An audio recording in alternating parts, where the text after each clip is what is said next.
This is the new 2025 Ford Bronco Sport Badlands. And this one is extra special because we just bought it. That's right, it's a long-term tester for the show. So why did we buy it and what can it do? We're gonna find out right now on Driving Sports TV. This episode is brought to you by Onyx Off-Road. Use our special code DSTV to save 20% off a new membership. For more information, click the link below. Way back in May of 2023, I placed a pre-order for an all-new Ford Ranger Raptor.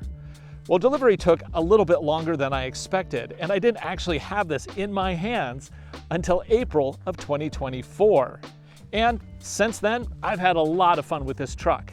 We've taken it through the dunes, we've done multi-state road trips with it, I've even done some snow adventures, one of which didn't go quite as planned, but in short, this truck really delivered. I just want to tell you, if you're on the fence about getting a Ranger Raptor, get one.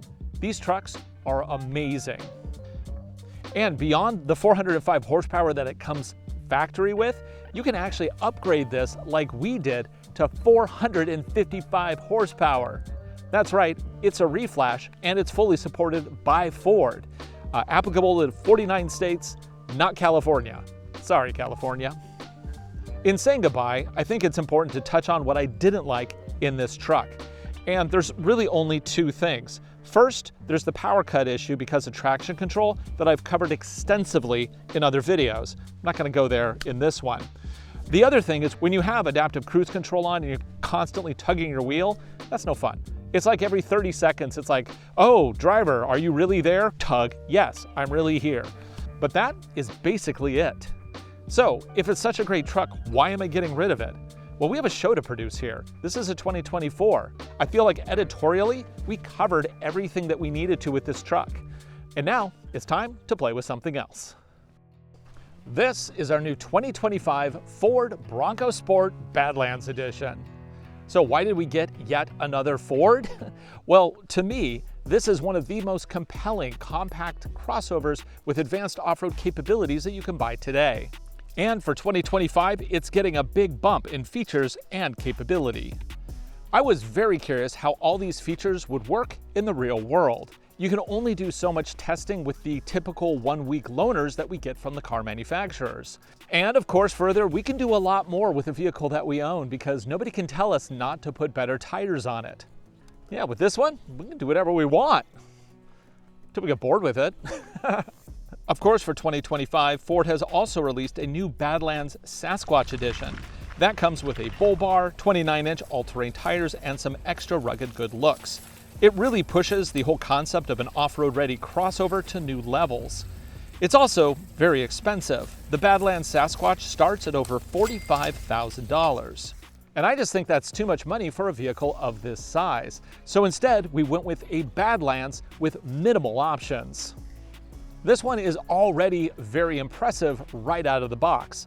And also, it's more direct competition to vehicles that we're going to be testing in the coming months, such as the new 2026 Subaru Forester Wilderness. The new RAV4 should be coming out as well. And then, of course, you also have, the Jeep Compass Trailhawk. You could also put this up against the new Honda Passport Trail Sport. Granted, that vehicle is bigger, but I think this one might be big enough to compete. I don't know. We'll decide that later. And then, of course, you have all the new features that come on this 2025. Price of our new 2025 Bronco Sport Badlands, as you see it here, with optional mud flaps and eruption green metallic paint, $42,685 US, including destination. It's not cheap, but it could be considered a bargain compared to a comparably equipped Jeep Wrangler or even a full-size Bronco. The heart of this Bronco Sport Badlands is an advanced off-road ready powertrain. Under the hood is a 2-liter turbocharged 4-cylinder gas engine that produces a peak 250 horsepower and 280 pound-feet of torque. That is 3 more pound-feet of torque compared to the outgoing 2024 model. This 2-liter is built in Dearborn, Michigan. It features a forged steel crankshaft as well as direct and port injection. The transmission is an 8-speed automatic with direct shift and an auxiliary oil cooler. It powers all 4 wheels through a clutch-based all-wheel drive system that features both a center lock as well as a twin-clutched rear drive unit. EPA rates economy at 21 miles to the gallon in town and 27 on the highway. That highway rating is a 1 mpg improvement over last year. The suspension also gets beefed up with the Haas 2.0 system. This adds 46mm monotube rear shocks and softer springs compared to the standard model. Combined with the 7 GOAT modes and a new trail control system with single pedal driving, this should be very competent on the trails. Towing is limited to 2,700 pounds using the included Class 2 hitch with 4-pin connector. For 2025, the Badlands comes standard with a steel bumper cover, front recovery hooks, steel skid plates, LED lighting all around, and roof rails. The tires here are Continental cross-contact ATR all-terrains. Now these are a very mild all-terrain tire. They're probably more like a trail tire. What they do, they compromise capability for economy. So eventually we will be swapping these out with something more aggressive. However, these as they sit, they're a 225/65 R17. They are mud and snow rated, but they do not have a 3-peak rating. Inside it has rubberized floors. Even still, I added mud mats. There's also a digital gauge cluster, a new 13.2-inch touchscreen display running Sync 4, a surround view camera system, room for 5, heated seats and steering wheel, adaptive cruise control, and a mismatched but full-size spare tire under the floor. The only thing we left off that buyers might consider adding is the tech package. That upgrades audio to the premium B&O system. It also adds navigation and active noise reduction. So yeah, even at about $42,000, this Bronco Sport Badlands does not include navigation. But I'm actually okay with that. It's a big, beautiful, and very nice looking touchscreen display, and it's perfect for running an app like onX Offroad, which just happens to be the sponsor of this video. Whenever we head out to the trail, we load up maps on onX Offroad with our iPhone. That means we always know where we are and how we're gonna get back, even if we lose signal. And onX Offroad continues to innovate beyond maps and weather conditions and trails and all that stuff. They recently added actual navigation. Now, granted, the navigation tool currently only works in the mobile device. However, it will be coming soon to Apple CarPlay and Android Auto as well. And of course, they still have trail ratings, current conditions, and all the tools you need to have a successful adventure, either for the weekend or for an entire month. Click this QR code or click the link in the description. Plus, your subscription helps support our channel. Because we just bought this Bronco Sport and it has less than 100 miles on the odometer, we're not going to go crazy with it today, but we have a lot of features to cover. So first we're going to take it for a drive, and then we're going to bring it back here to our Peninsula Proving Grounds to test out some of the new off-road features and see exactly what they do to elevate this Bronco Sport Badlands. Let's buckle up and head out.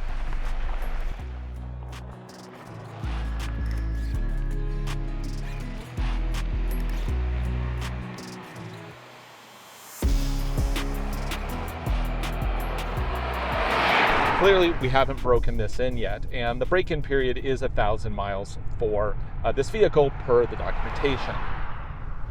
And I actually take break-in pretty seriously, because even though we will probably only own this for, I don't know, 8 to 12 months, somebody else is going to want a lifetime of good use out of it.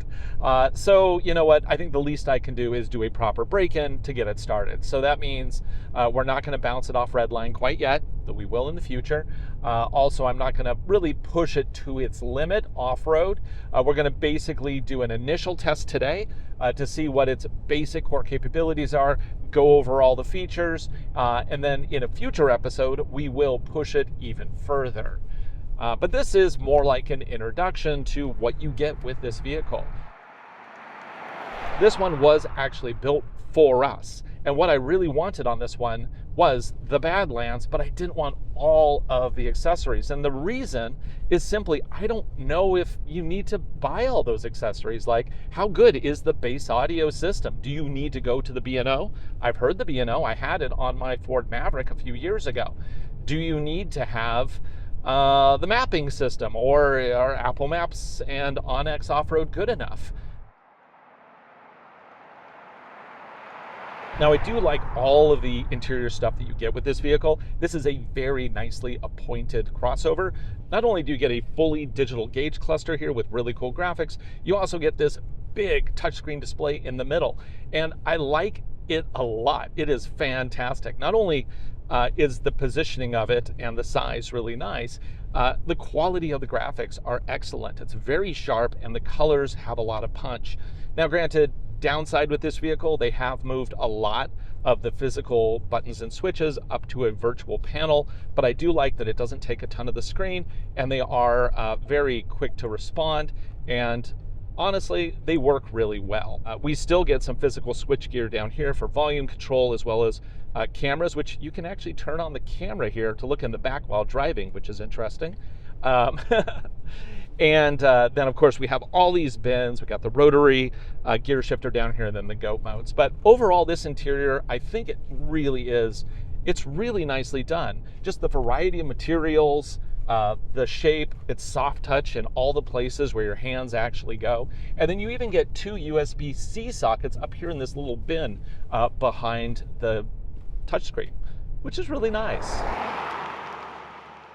So just to compare this to the Jeep Compass Trailhawk, for example, that vehicle starts a lot cheaper than this one does. But once you start adding in all of these features, it prices out at about the same price. And I actually owned a Jeep Compass Trailhawk just a couple years ago. The interior of that vehicle and the off-road capabilities were actually really impressive.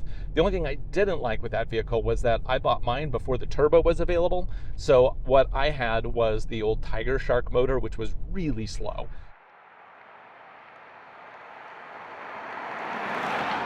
Now, this also has, of course, adaptive cruise control. It is standard on this vehicle, and it not only will pace the vehicle in front of me, it will also lane trace. So if I take my hands off the wheel, you can see that it's tracing perfectly down the middle, no problem. And then, of course, if there was a vehicle in front of me, it would pace that vehicle up to the target speed. Now, of course, with this powertrain, economy isn't going to be great. You're looking at 27 on the highway. So if economy is your biggest concern, then you definitely don't want to go with this one. You probably want to go with like an Outer Banks trim, which is a step down. And you definitely don't want to go with the Sasquatch. Not everything is great for everybody in the Bronco Sport. Now, there's one thing that just bugs my wife to no end when she drives this car, and that's the brakes. But it's not specific to the Bronco Sport. It's the way that Ford basically maps their braking system on all of these vehicles. They're very touchy from the get-go, so they have a lot of grab in the first 10% of the brake pedal travel. It's not as progressive. Also, because it is a 2-liter turbo, it's a little peakier. So she finds that this vehicle is just more kind of aggressive and abrupt than what she likes. She drives a Subaru Crosstrek Sport daily, and she loves it. She also enjoys driving our Land Cruiser. We have a Land Cruiser 250 Prado, which in the US is just called a Land Cruiser, and she very much likes that as well too. She doesn't really like this one so much. So if you don't like a vehicle that's a little bit more touchy, this one may not be right for you. So if you have that concern, definitely test drive one before you put the money down. Personally, I have absolutely no problem with it, but I drive, obviously, so many vehicles. I just adapt to whatever I'm in, and it's fine. I just understand Ford brakes are touchy. Oh, if we want to have some fun, it does include paddle shifters. I can kind of dig in and shift gears on my own if I really want. Although, again, I'm going to take it easy right now. I'm not going to slam all the way up to red line because obviously we're still in braking period. Okay, with that, we're going to head into our Peninsula Proving Grounds and see exactly what kind of off-road tools we have available.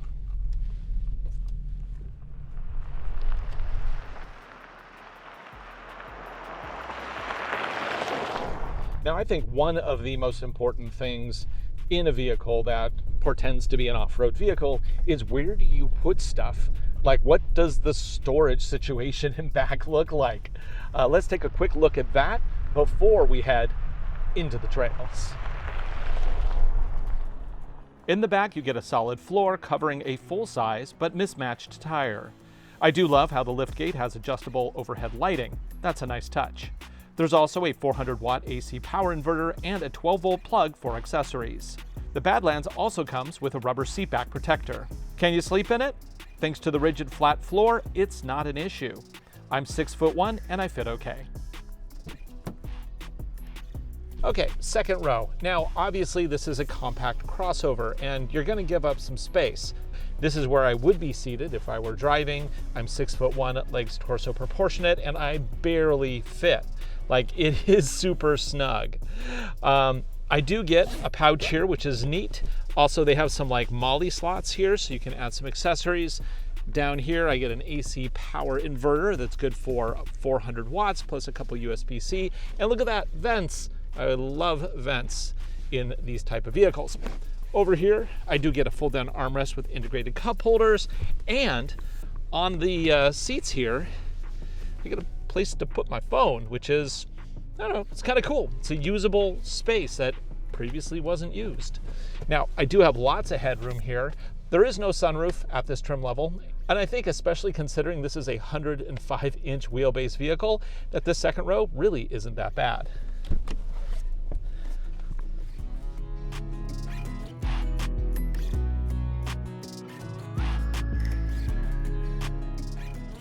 For our first test, I'm just going to drive down a gravel road that's going to get a little bit rough. Now, I'm not going to be flooring it or sliding the vehicle at this point, and that's strictly because we're still in the break-in period.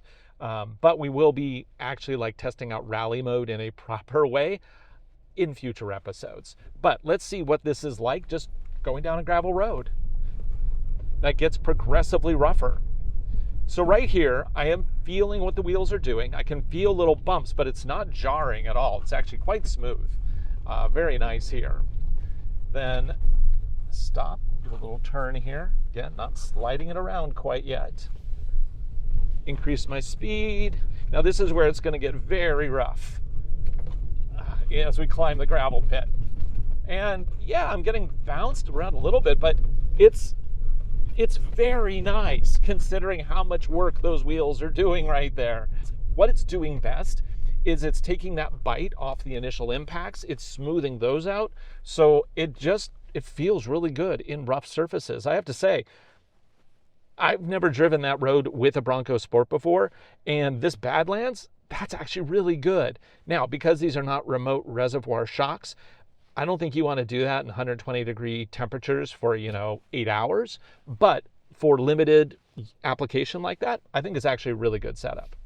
Now let's test out the real off-road capabilities of this vehicle. We're going to start with our fun forest here, and then we're going to hit the moguls. And what we're looking for in these tests is how well it shifts power to side. Does that rear clutch unit really improve the situation? Also, look for articulation. That's one of the big things that you get with a 4Runner and a Bronco because of the rear solid axle. You get a ton of articulation in the back. Can this vehicle at least get close to that? Probably not, but let's see what it can do. So this is also where we're starting to get into the GOAT modes. Now the GOAT mode stands for goes over any terrain. And they do combine both street driving modes as well as off-road modes. And they do a lot of things here. I mean, we have normal, slippery, eco, sport, off-road, rally, which is a new one, and then rock crawl. And each of these does different things, and we'll kind of touch on each of them as we need them. So for our first off-road mode, let's go ahead and jump over to off-road. Now, off-road used to be known as mud ruts, so it's basically renaming it, but they've also optimized it, so it's going to do more aggressive use of that rear clutch unit. It's going to adjust the all-wheel drive system. Also, I do get extra gauges on top. I now have my boost gauge, and it's also going to affect steering. Plus, we get the front view trail cam, which is great. And I can actually change this to a number of different views depending on my situation. But I think for right now, the straight up front view is great. Oh, I can get the top view over there at the same time, which is nice. And hey, look, wheel tracks. So let's see if this a couple other things I need to note here. In off-road mode, it automatically locks the center clutch, so that power should be 50-50 front to back. Also, no, it does not lock that rear drive unit yet. So the clutches are going to basically be working depending on computer input. So let's go ahead and let it do that, because that's what off-road mode does. And we are rubbing. Ooh, that's tough. See, this only has 8.1 inches of ground clearance, which just isn't a lot. Now, if we move from these 225 profile tires up to 235, we can increase ground clearance up to 8.8 inches, which we're definitely going to do a little bit later. Love this trail camera. It's fantastic. That's actually the best use, outside of maps, of course. The best use of a large screen is just an excellent view of the camera systems. And these camera systems, they're not super high res, but they're good enough. I have no complaints about these cameras. Even in low light, I can see pretty well. So we did scrape a little bit coming in here, but one thing that is great about this vehicle is it actually comes with steel skid plates in the front, which is fantastic. Also, new for 2025, you get a partial steel front bumper with recovery hooks, which those hooks are actually usable, which is neat. We'll try those out a little bit later. Just keep moving here. Now the crawl ratio, it's a little surgy, to be honest. Feeling like it's not as smooth or as slow as I would like. Up here, little work from the back there. No problem though. Use the cameras, take a look at that branch over there. Actually, I can kind of take a look at that. You can see how close they come to right over there. Pretty nice. Put it back to front view because I prefer that. Let's dip as far as we can into this hole, get really close to that sapling. Then steer out, probably lifting a wheel, I'm guessing, in the back. Punch up. Now at this point, we're going to have a little bit of wheel spin, I think, on the driver's side. Yep, that's typical. Look for the wheel braking, shifting that power to the right. There we go. Okay, and then we just ease it down, and let's try something a little bit harder.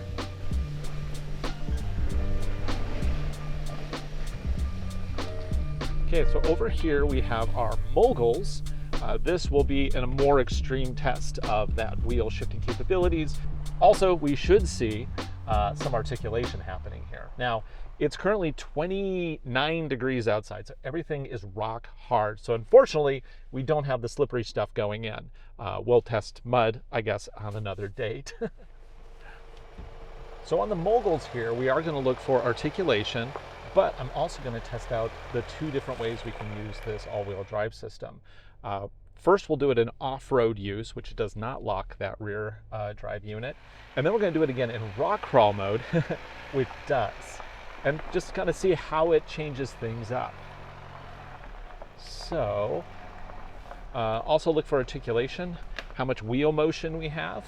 Ideally, you want the wheels to be able to reach all the way down and touch the ground, but this being a unibody crossover, yeah, probably not going to do that. We're probably going to pick up wheels. Yep. Now here's usually where the big pickup is. As we dip that one down. Oh yeah, we got wheels in the air. Big time. Wow. I feel like we're dragging that front steel skid plate actually too.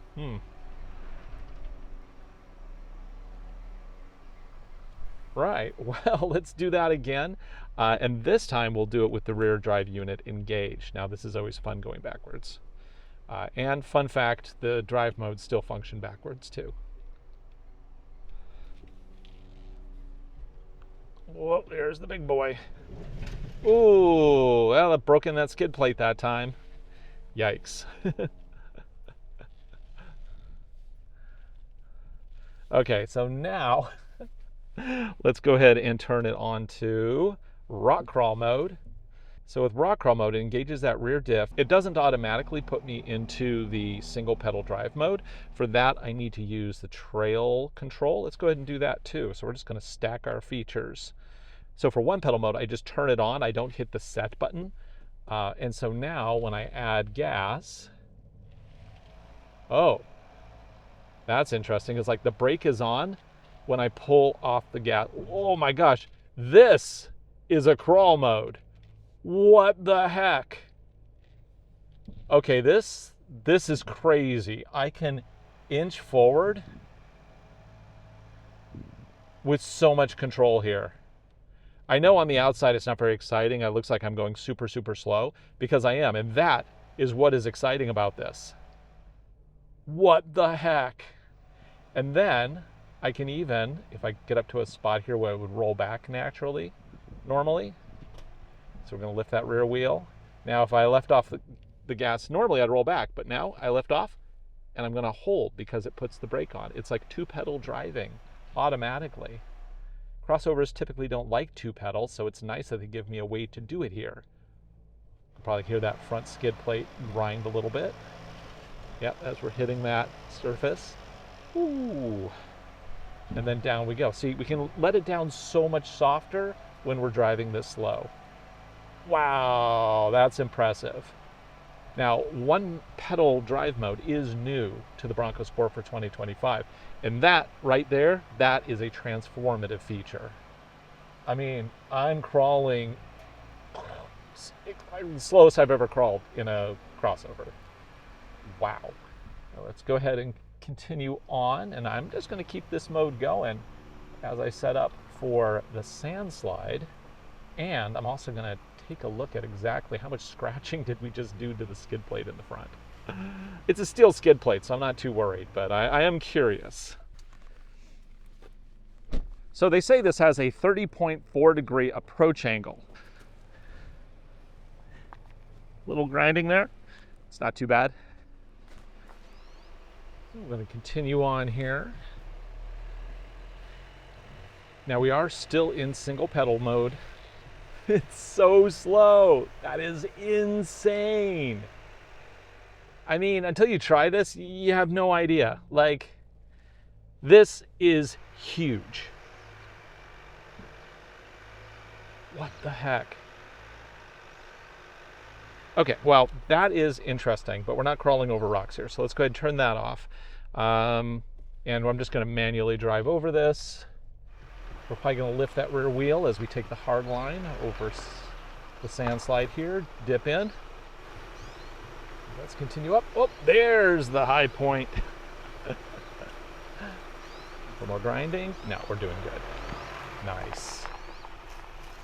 Well, let's hit the ridge. Got one more feature and then we'll wrap this up. So for this section, we have another feature we can test. Let's do trail control. Now, before I used the trail control for the one pedal drive, but this time I'm going to use it for its off-road cruise control function, which allows me to set the speed to 1 mile per hour, which is awesome. And we're going to approach the obstacle. Now, there's two ways I could take this. There's the hard line and the easy line. I am going to take the easy line on this because this has a 20-degree departure angle, and that will absolutely drag if we go through this hole in the middle. Whoa, that's a little surgy. So we're going to take it from the side and keep a couple wheels out. Now, in doing so, whoa. Okay, so trail control, it's surgy, and I'm not enjoying that. So I'm going to go ahead and turn off trail control. Let's go ahead and do one pedal mode. So I just toggled it off and on again, and now it's in one pedal mode. And I just want to crawl through this. We're dipping one wheel down. I would be curious, like, this is using the brakes a lot. Like, is this detrimental to the brake use? Holy moly. This thing does not have fantastic articulation. Look how high that rear wheel is. What the heck? Just gonna try to crawl through super slow so we don't let it down too hard. Take our wheel back on the ground. Now we're gonna go down in the dip a little bit, listen for grinding. Oh, no grinding. That's nice. Wow. My mind is so blown by this one pedal drive. Like, it's not just a gimmick. It gives us a crawl ratio that is insane. And it works. Wow. Okay, well, at this point, we can go ahead and turn that off, and we'll just drive out of here, and we will wrap this video up. Our very first video with our all-new 2025 Ford Bronco Sport Badlands. So let's talk about where this Badlands edition fits in the overall market. Obviously, this fully loaded Bronco Sport is priced at about the same price as an entry-level full-size Bronco. However, you don't get all of the features that you get with this one that really make this little vehicle so appealing. And that, of course, is by design. You go from one, price it up to there, and then you start with the next one and price it up to there. So it's really easy to use this as a stepping stone into a full-size Bronco, but then once you start adding on the extra features like locking differentials and all the off-road stuff and the bigger touch screens and digital displays, it starts to get rather expensive. Now, same thing goes if you're going to compare this to the new 2025 Toyota 4Runner. A 4Runner with four-wheel drive starts at about $2,000 more than what we paid for this vehicle. But again, that's an SR5 with very few options. It doesn't even have a rear locker. Now, if we're going to talk about actual unibody crossovers, more direct competition to this vehicle would be the off-road crossover trims from other car makers, such as the Subaru Forester Wilderness or the RAV4 TRD Off-Road. You could even look at the Jeep Compass Trailhawk, which I talked about a little bit earlier. Well, anyway, and that brings us to why we bought this thing. I have a lot of questions about how this vehicle competes with other off-road ready crossovers. So we're going to do a lot of shootouts. We're also going to play a lot with the off-road systems because there's so much in this vehicle. I'm really looking forward to getting into that.